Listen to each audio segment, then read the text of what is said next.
Hello, and welcome back to Scrum Study. In our last video, we've had an overview of the review and retrospect phase. This phase consists of three processes. Today, we will be talking about the first process called Convene Scrum of Scrums. So let's get started with the inputs for the process. First of all, let's consider the Scrum Master, or Scrum Team Representatives, act as the source of input. Normally, one member from each Scrum team will represent his or her team in the Scrum of Scrums, or SOS meeting. In most cases, this is the Scrum Master, but at times someone else may represent the team. A single person may be nominated by the team to represent them in every SOS meeting, or the representative may change over time based on who can best fulfill the role depending on current issues and circumstances. Each person involved in the meeting should have the technical understanding to be able to identify instances in which teams could cause each other impediments or delays. Moving on, the tool being used to carry out review and retrospect is the Scrum of Scrum meetings. These are preferably short meetings where a representative from each Scrum team meets to share status of the respective teams.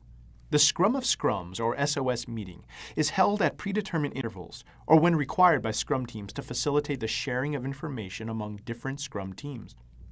Issues, dependencies, and risks impacting multiple Scrum teams can be closely monitored, which helps the various teams working on a large project better coordinate and integrate their work. It is the responsibility of the Chief Scrum Master or another Scrum Master who facilitates the SOS meetings to ensure that all representatives have an environment conducive to open and honest sharing of information, including feedback to other team representatives. For larger projects involving a significant number of teams, multiple levels of these meetings can be convened to share the status of the respective teams. Since Scrum favors small teams, one may think that this method can only be used on small projects. But this is not the case. Scrum can also be used effectively on large-scale projects. When more than 10 people are required to carry out the work, multiple Scrum teams may be formed.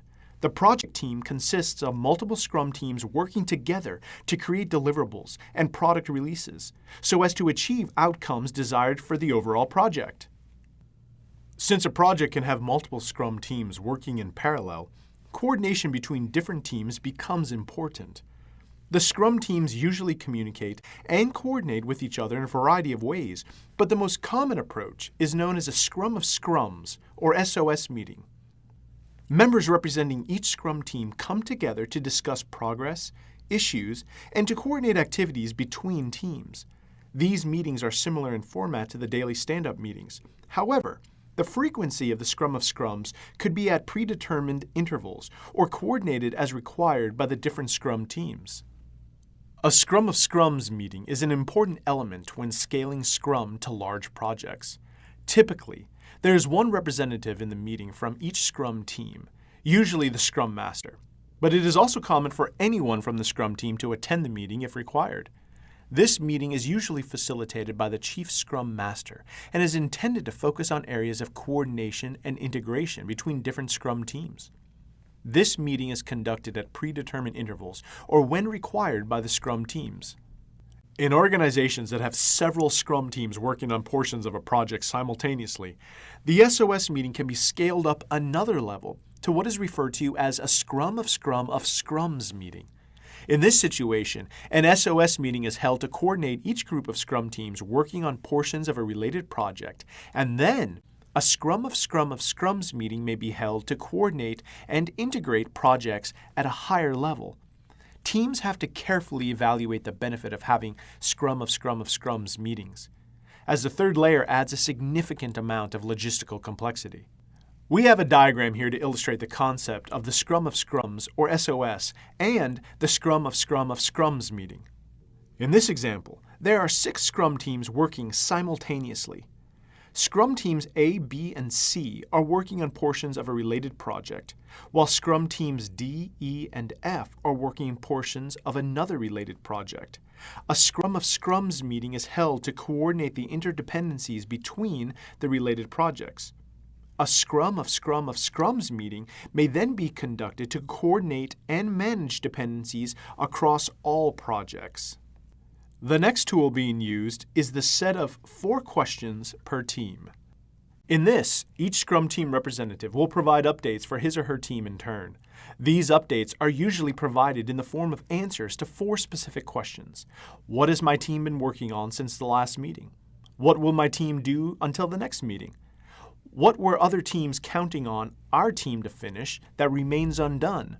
And 4, what is our team planning on doing that might affect other teams? The answers to these 4 questions provide information that allows each team to clearly understand the work status of all other teams. Now it is the turn of outputs being generated. Better team coordination is the output created. The Scrum of Scrums, or SOS meeting, facilitates coordination of work across multiple Scrum teams. This is especially important when there are tasks involving inter-team dependencies. Incompatibilities and discrepancies between the work and deliverables of different teams are quickly exposed. This forum also gives teams the opportunity to showcase their achievements and give feedback to other teams.